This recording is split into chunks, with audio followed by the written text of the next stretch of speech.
আসসালামু আলাইকুম, স্বাগত জানাচ্ছি আরটিভি দুপুরের সংবাদে। আপনাদের সঙ্গে আছি আমি ফারিয়া শারমিন।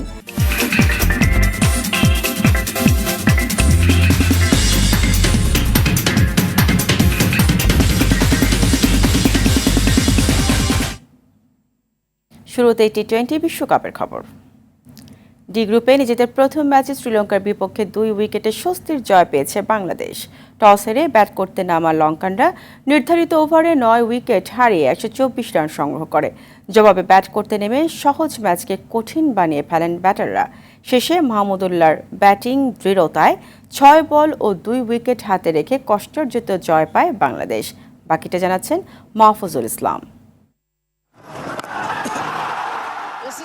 স্কোরবোর্ডে তখন 73 রান। বাংলাদেশ হারিয়েছে 3 উইকেট। জয়ের জন্য দরকার 54 বলে 52 রান। 12তম ওভারে কাজের কাজটি করে দেন তৌহিদ হৃদয়। ডানহাতি এই ব্যাটার 12তম ওভারের প্রথম 3 বলে হাসারাঙ্গাকে পরপর 3টি ছক্কা হাঁকিয়ে ম্যাচ নিজেদের দিকে টেনে আনেন। এর আগে শুরুর গল্পটা ছিল ভিন্ন। লঙ্কানদের দেয়া 125 রানের সহজ লক্ষ্যকে কঠিন বানিয়ে দেয় টাইগার টপ অর্ডার। রানের খাতা খোলার আগেই সাজঘরে সৌম্য। তানজিদ তামিম ফ্লপ, 13 বলে 7 রান করে দায় সেরেছেন অধিনায়ক শান্ত। ছন্দে ফেরার চেষ্টায় থাকা লিটন খেলেছেন 38 বলে 36 রানের ইনিংস। লিটন হৃদয়ের 38 বলে 63 রানের জুটি দলকে জয়ের কাছাকাছি পৌঁছে দেয়। এই জুটির বিদায়ের পর সহজ ম্যাচ আবারও কঠিন হয়ে যায় সাকিব রিশাদের দায়িত্বজ্ঞানহীন ব্যাটিংয়ে। শেষে মাহমুদুল্লাহর উইলোতে মান বাঁচে বাংলাদেশের। 2 উইকেট ও 6 বল হাতে রেখেই জয় তুলে নেয় বাংলাদেশ। এর আগে প্রথমে ব্যাট করা লঙ্কানরা বাংলাদেশের নিয়ন্ত্রিত বোলিংয়ে মাত্র 124 রান করতে সক্ষম হয়। নিশাঙ্কা 47 ও ধনঞ্জয় ডি সিলভার ব্যাট থেকে আসে 21 রান। 3টি করে উইকেট নেন রিশাদ ও মুস্তাফিজ। 2টি উইকেট তুলে নেন তাসকিন। মাহফুজুল ইসলাম, আরটিভি। বিশ্বকাপের সি গ্রুপের ম্যাচে নিউজিল্যান্ডকে 84 রানে হারিয়েছে আফগানিস্তান। এই জয়ে সুপার 8-এর পথে অনেকটা এগিয়ে গেল রশিদ খানের দল। গায়ানায় টস জিতে ফিল্ডিংয়ের সিদ্ধান্ত নেয় কিউরা। ব্যাট করতে নামা আফগানিস্তান দারুণ শুরু করে। 2 ওপেনার মিলে গড়েন 103 রানের জুটি। গুরবাজ 56 বলে 80 ও জাদরান 41 বলে 44 রানের ইনিংস খেলেন। এই 2 ব্যাটসম্যানই দলকে বড় সংগ্রহের পথ দেখান। এরপর আজমতুল্লাহ ওমরজাই 13 বলে 22 রানের ইনিংস খেললেও পরের ব্যাটসম্যানরা আর নিজেদের মেলে ধরতে পারেনি। শেষ নির্ধারিত ওভারে 159 রান সংগ্রহ করে আফগানিস্তান। জবাবে ব্যাট করতে নেমে আফগানিস্তান নিয়ন্ত্রিত বোলিংয়ে কোনো কেউই ব্যাটসম্যান উইকেট থেতো হতে পারেনি। মাত্র 15.2 ওভারে 75 রান করে অল আউট হয়ে যায় তারা।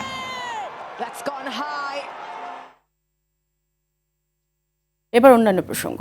ভারতের প্রধানমন্ত্রী হিসেবে তৃতীয় মেয়াদে শপথ নিতে যাচ্ছেন নরেন্দ্র মোদী। কাল সন্ধ্যায় তিনি শপথ নেবেন বলে জানিয়েছেন বিজেপি নেতৃত্বাধীন এনডিএ জোট। গতকাল মোদীকে জোটের নেতা নির্বাচিত করে এনডিএ। এরপরই রাষ্ট্রপতি দ্রৌপদী মুর্মু নতুন জোট সরকার গঠনের জন্য নরেন্দ্র মোদীকে আহ্বান জানান। এর মধ্যেই মন্ত্রীদের তালিকা রাষ্ট্রপতির কাছে পাঠিয়ে দেওয়ার কথা বলেছেন জোট প্রধান মোদী। শপথ গ্রহণ অনুষ্ঠানে উপস্থিত থাকবেন বিশ্ব নেতারা।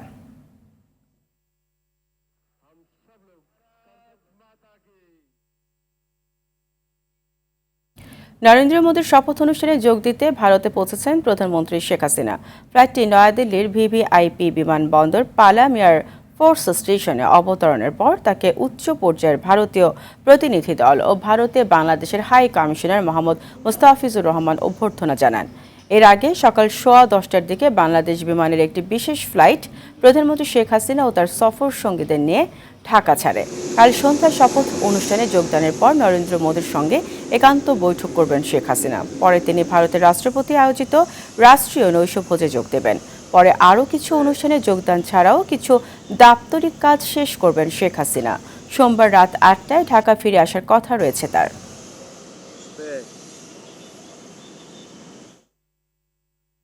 রাজধানীর 2 সিটিতে এবার কোরবানির পশুর হাট বসছে 16টি। এর মধ্যে 2টি হাট স্থায়ী। ইজারাদাররা সব প্রস্তুতি শেষ করেছেন। কোনো কোনো হাটে গরু উঠতে শুরু করেছে।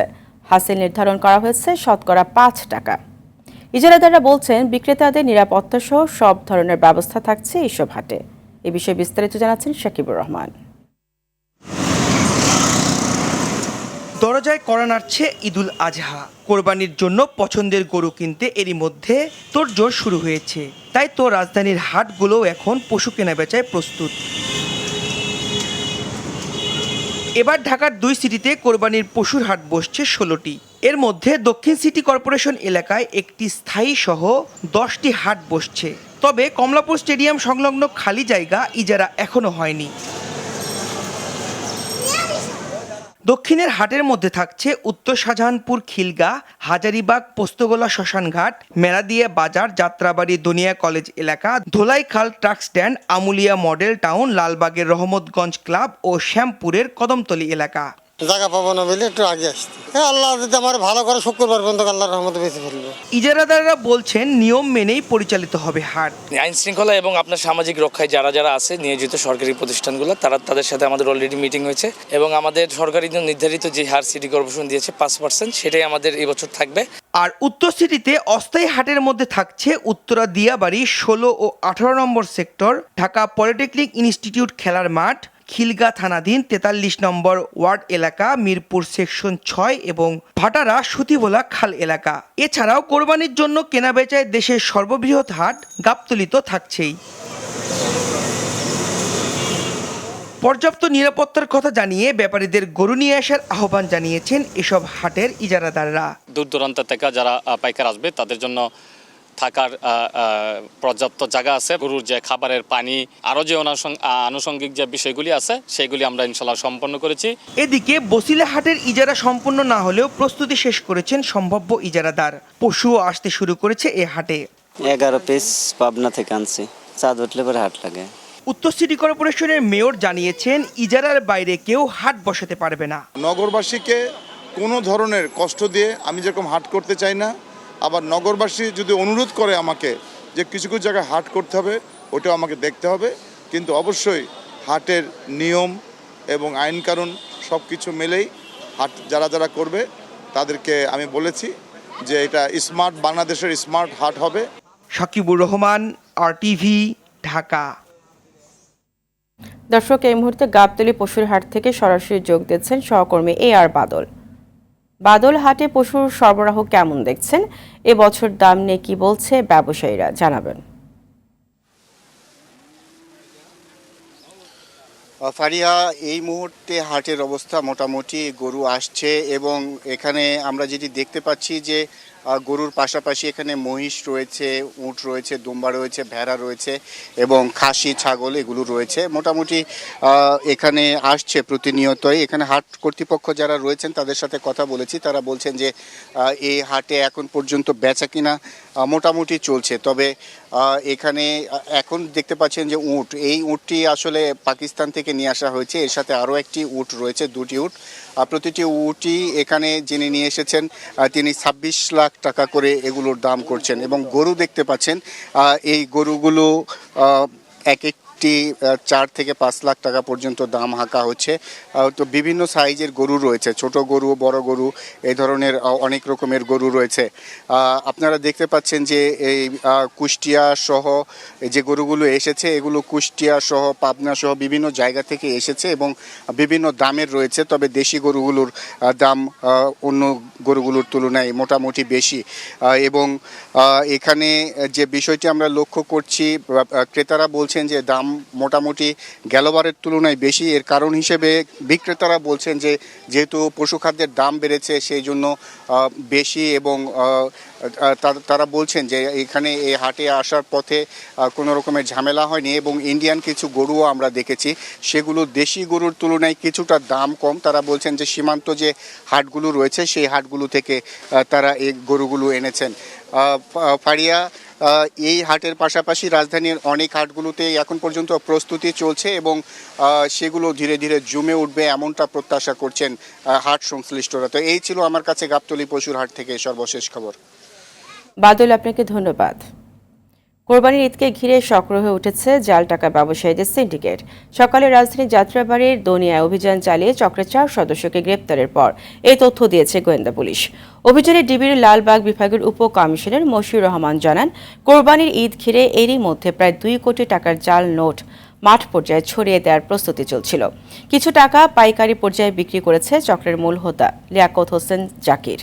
2020 সালে একই অপরাধে ডিবির হাতে আরেকবার গ্রেপ্তার হয়েছিলেন তিনি। জাকির জানান, আগে 500 ও 1000 নোটের চাহিদা বেশি থাকলেও এখন ছোট নোটের চাহিদা বেশি। 1000 টাকার একটি 1 লাখ বান্ডেল সর্বোচ্চ 8000 টাকায় বিক্রি করতেন, ছাপাতেন ইন্ডিয়ান রুপিও।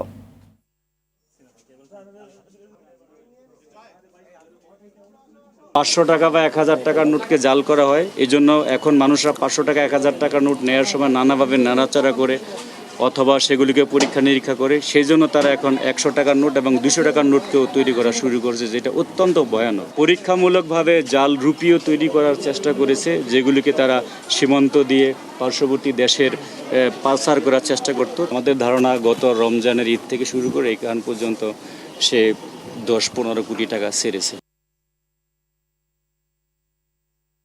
যেসব এজেন্সি হাজি প্রেরণের প্রতারণা করেছে, হজের পর তাদের বিরুদ্ধে ব্যবস্থা নেওয়া হবে বলে জানিয়েছেন ধর্মমন্ত্রী ফরিদুল হক খান। সকালে রাজধানী হজ ক্যাম্পে সাংবাদিকদের তিনি বলেন, 85,000 হাজির মধ্যে এখনও 15,000 হজ যাত্রীর যাওয়া বাকি আছে।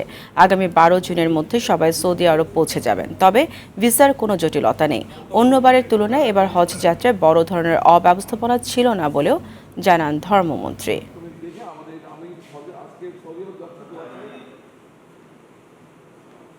আমাদেরকে তারা সজাগ করে দিয়েছেন, আমরা নিজেরা সজাগ, তারপরেও কিন্তু আপনারা যখন বলেন তখন কিন্তু আমাদের আরও অ্যালার্ট হতে হয়। আমরা সেভাবেই কাজ করেছি এবং এই কাজ করার পরিপ্রেক্ষিতে আর কোনো সমস্যা ইনশাল্লাহ হয়নি। প্রায় 8 লক্ষ কোটি টাকার বাজেট দিলেও আওয়ামী লীগের অর্থমন্ত্রীদের ভিক্ষার ঝুলি নিয়ে ছুটোছুটি করার নজির নেই বলে দাবি করেছেন দলের সাধারণ সম্পাদক ও সেতুমন্ত্রী ওবায়দুল কাদের। দুপুরে বঙ্গবন্ধু এভিনিউয়ে দলীয় কার্যালয়ে বাজেট পরবর্তী সংবাদ সম্মেলনে এই দাবি করেন তিনি। বলেন, বিএনপির সময় দেশ থেকে হাজার হাজার কোটি টাকা পাচার হয়েছে। সে টাকা দিয়ে তারেক রহমান লন্ডনে বিলাসী জীবনযাপন করছে। বাজেট এবং ঋণ খেলাপিদের বিষয়ে অর্থনীতিবিদদের মন্তব্যের জবাবে ওবায়দুল কাদের বলেন, দেশের অর্থনীতিবিদরাও এখন বিভক্ত। বাজেট নিয়ে নেতিবাচক প্রতিক্রিয়া বিএনপির অর্থনীতিবিদদের কণ্ঠেই শোনা যায়। Centre for Policy Dialogue CPD এবং ট্রান্সপারেন্সি ইন্টারন্যাশনাল টিআইবির মতো সংগঠনগুলো বিএনপির সুরে কথা বলছে বলে অভিযোগ করেন কাদের।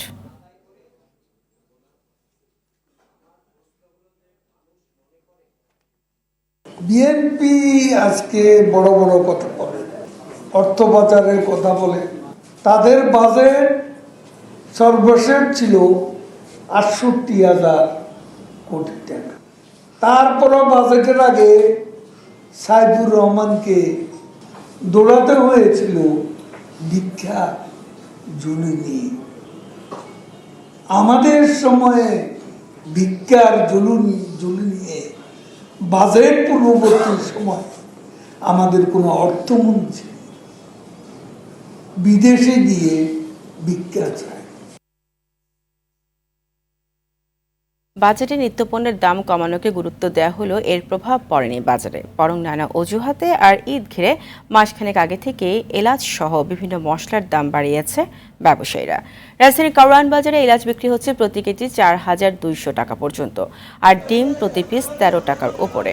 অনেক ব্যবসায়ী ডলারের দাম বাড়াকে মূল্য বৃদ্ধির কারণ হিসেবে দেখালেও আগে কেনা পণ্য বেশি দামে বিক্রি করছেন। আলু, পেঁয়াজ, আদা, রসুন সহ সব পণ্যের দামই ঊর্ধ্বমুখী। চট্টগ্রামের বাজারেও বাড়তি দামে বিক্রি হচ্ছে নিত্যপণ্য। বাজেট ঘোষণার সঙ্গে সঙ্গে পেঁয়াজের দাম প্রতি কেজিতে 5 টাকা বেড়েছে। তবে বাজেটে যেসব পণ্যের দাম কমানোর ঘোষণা দেওয়া হয়েছে তা বাস্তবায়ন হতে কিছুটা সময় লাগবে বলে মনে করছেন ব্যবসায়ীরা। জিরা হয়েছে আমরা 750 টাকা কেজি, আর এলাচি হয়েছে আমরা 3400 টাকা কেজি, সাদা এলাচি। কালোটা হয়েছে 3200, সাদা গোলমরিচ হয়েছে আপনার 1400 টাকা কেজি। পেঁয়াজ হলো 80 টাকা কেজি, পাল্লা 390 টাকা, আদা 260 টাকা। আলুর দাম এই ছিল আপনার 50 টাকা, 60 টাকা, 55 টাকা। কিন্তু আসছে দাম বেশি যে কোনো জিনিস, শুধু ডিম না। আমাদের কিছু বলার নাই, যেহেতু প্রশাসনিকভাবে যদি উদ্যোগ না নেয়, আমি আপনার সারা বছর কিছু করে কিছু করতে পারবো না। মায়ের মন খারাপ থাকে, মেয়ে বলে যে বড় মাছ খাবো, কিন্তু বড় মাছের তো কাছেই যাইতে পারি না। আগে 250 টাকার কেজি, এখন 350 টাকা, 400 টাকা। গোপালগঞ্জে গভীর রাতে পুলিশের সাবেক মহাপরিদর্শক বেনজির আহমেদের সাভানা রিসোর্ট থেকে সম্পদ সরিয়ে নেওয়ার অভিযোগ উঠেছে। স্থানীয় বাসিন্দাদের অভিযোগ, ভয় দেখে নামমাত্র মূল্যে রিসোর্টের জন্য জমি কেনেন বেনজির। তার নির্যাতন থেকে রেহাই পায়নি বিল বেষ্টিত গ্রামের হিন্দু সম্প্রদায়ের বাসিন্দারাও। গোপালগঞ্জ প্রতিনিধি আব্দুল্লাহ আল মামুনের প্রতিবেদন, জানাচ্ছেন সায়েদ মাহমুদ। হিন্দু অধ্যুষিত গোপালগঞ্জের শাহাপুর ইউনিয়ন, এখানকার বৈরাগী টোল গ্রামের বাসিন্দা বিপ্লব বল। কয়েক বছর আগেও তার একটি বড় পুকুর ছিল। পুকুরের পাড়ে ছিল সবুজ বৃক্ষরাজি, কিন্তু সবই গিলে ফেলেছে বেনজির আহমেদের সাভানা ইকো পার্ক। বিপ্লব বলের চোখে মুখে আজও আতঙ্কের ছাপ। ওনার কথা শুনলে সবাই ভয়ে কাঁপে।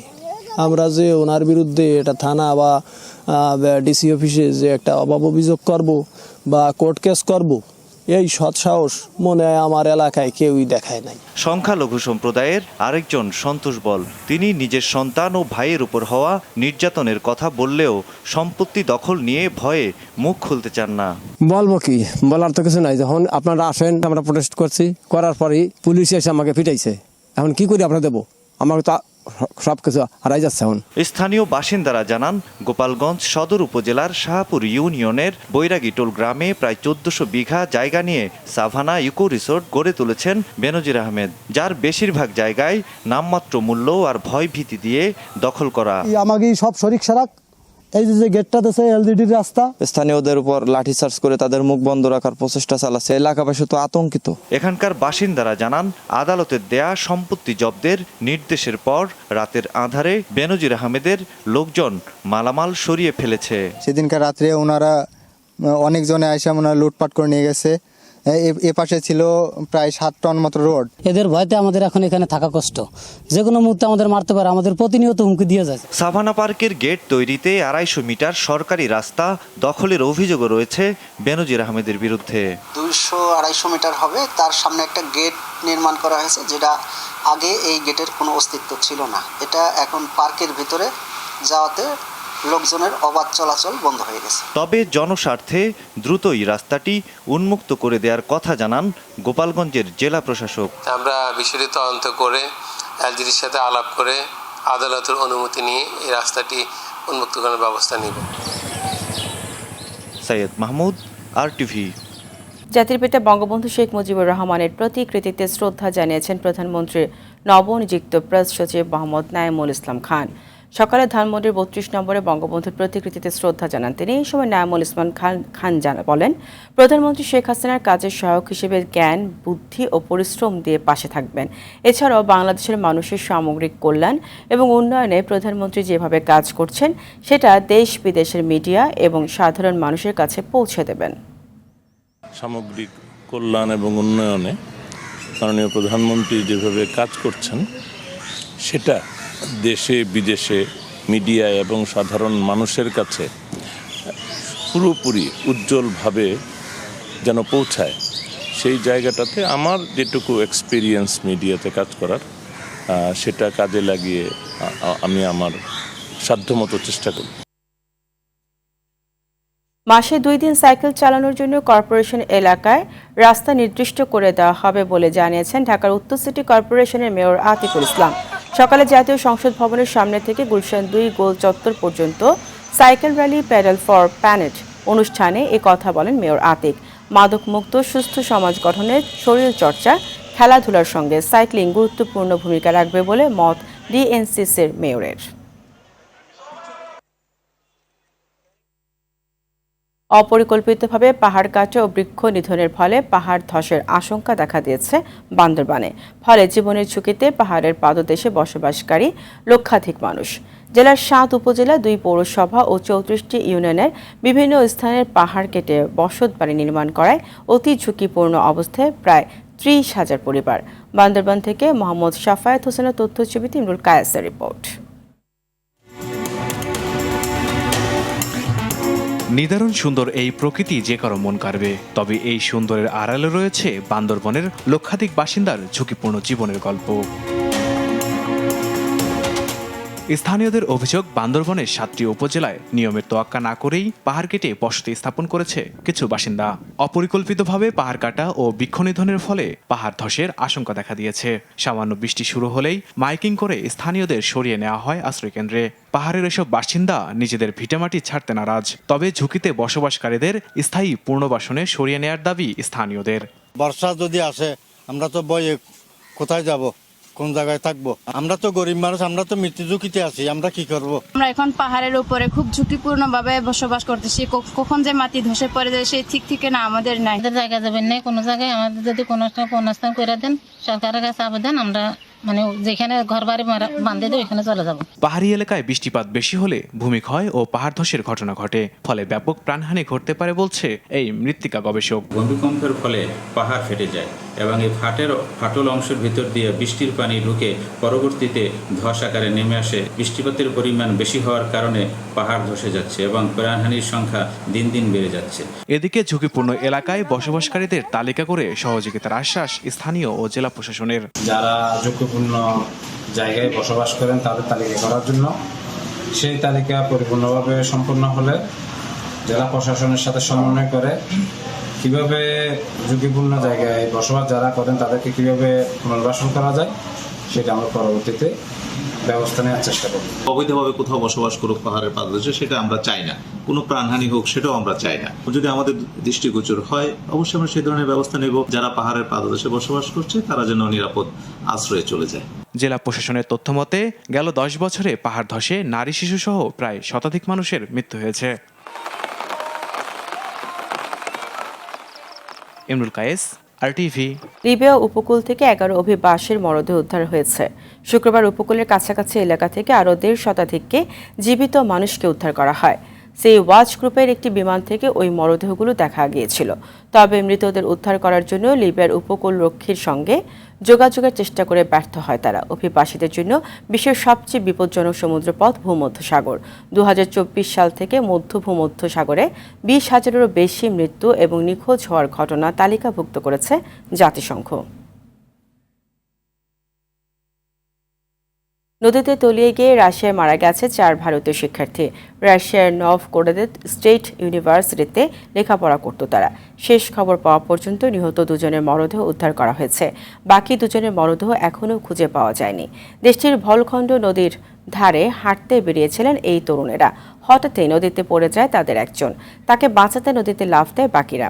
সেই বন্ধুকে তো বাঁচানো গেলই না, উল্টো বাকিরাও তলিয়ে গেল স্রোতে।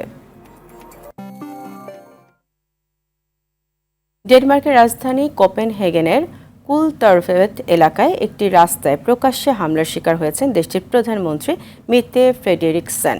এই ঘটনায় এক ব্যক্তিকে গ্রেপ্তার করেছে পুলিশ। দেশটিতে ইউরোপীয় ইউনিয়নের নির্বাচনের মাত্র 2 দিন আগে এই হামলা ঘটল।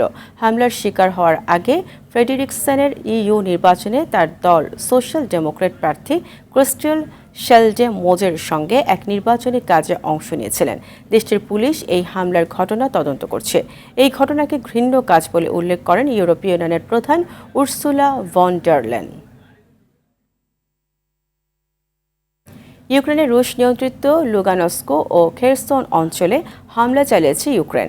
এতে 26 নিহত হয়েছে, আহত হয়েছে বহু মানুষ। 2022 সালের সেপ্টেম্বর মাসে ইউক্রেনের দোনেস্ক, লুহানস্ক, জাপোরিঝিয়া ও খেরসন অঞ্চলকে রাশিয়ার মূল ভূখণ্ডের সঙ্গে যুক্ত করে মস্কো। হামলার সত্যতা স্বীকার করে ইউক্রেনের পশ্চিমা অস্ত্র সরবরাহের মাধ্যমে বেসামরিক নাগরিকদের জঘন্য হত্যাকাণ্ডের নিন্দা করেছেন খেরসনের রাশিয়ার নিযুক্ত কর্তৃপক্ষের প্রধান ভ্লাদিমির সালদো। এর আগে শুক্রবার লুগানস্কে ইউক্রেনের ক্ষেপণাস্ত্র হামলায় 4 জন নিহত এবং আরও 40 জনেরও বেশি মানুষ আহত হয়েছে বলে জানায় রাশিয়া। ফিলিস্তিনের অবরুদ্ধ গাজা ভূখণ্ডে ইসরায়েলি বর্বর হামলায় আরও 77 ফিলিস্তিনি নিহত হয়েছে। এতে করে উপত্যকাটিতে নিহতের সংখ্যা ছাড়িয়ে গেছে 36,730 জনে। এক প্রতিবেদনে তথ্য জানিয়েছে বার্তা সংস্থা আনাদোলু। গাজা অবিলম্বে যুদ্ধবিরতির দাবি জানিয়ে জাতিসংঘের নিরাপত্তা পরিষদের প্রস্তাব সত্ত্বেও ইসরায়েল অবরুদ্ধ এই ভূখণ্ডে নৃশংস আক্রমণ অব্যাহত রেখেছে। এদিকে ইসরায়েলি আগ্রাসনের কারণে প্রায় 20 লাখেরও বেশি বাসিন্দা তাদের বাড়িঘর ছাড়তে বাধ্য হয়েছে। ভূখণ্ডের 60% অবকাঠামো ক্ষতিগ্রস্ত হয়েছে। ইসরায়েল ইতোমধ্যেই আন্তর্জাতিক বিচার আদালতে গণহত্যার অভিযোগে অভিযুক্ত হয়েছে। ফ্রেঞ্চ ওপেন টেনিসের পুরুষ এককের ফাইনালে উঠেছে আলেকজান্ডার জারেভ ও কার্লোস আলকারাজ। রোনাল্ড গারোসের সেমিফাইনালে নরওয়েজিয়ান তারকা সপ্তম বাছাই ক্যাম্পসপার রুটকে 3-1 সেটে হারিয়েছে জার্মান তারকা চতুর্থ বাছাই জেরাভ। আরেক সেমিফাইনালে হাড্ডাহাড্ডি লড়াই ইতালিয়ান টেনিস তারকা দ্বিতীয় বাছাই জনিক সিনারকে 3-2 সেটে হারিয়ে ফাইনালে উঠেছে নাদালের স্বদেশী তৃতীয় বাছাই আলকারাজ। অপরদিকে নারীদের এককের ফাইনালে বাংলাদেশ সময় সন্ধ্যা 7টায় শিরোপা লড়াইয়ে নামছে পোলিশ তারকার শীর্ষ বাছাই ইগা নাটালিয়া ও দ্বাদশ বাছাই ইতালিয়ান তারকা জেসমিন পাওলিনি। দুপুরের সংবাদ এই পর্যন্ত। সবশেষ সংবাদ জানতে যে কোনো মোবাইল ফোন থেকে 2414 নম্বরে ডায়াল করুন। জেলা সংবাদ বিকেল 4:45টায় দেখার আমন্ত্রণ রইল। ধন্যবাদ সবাইকে।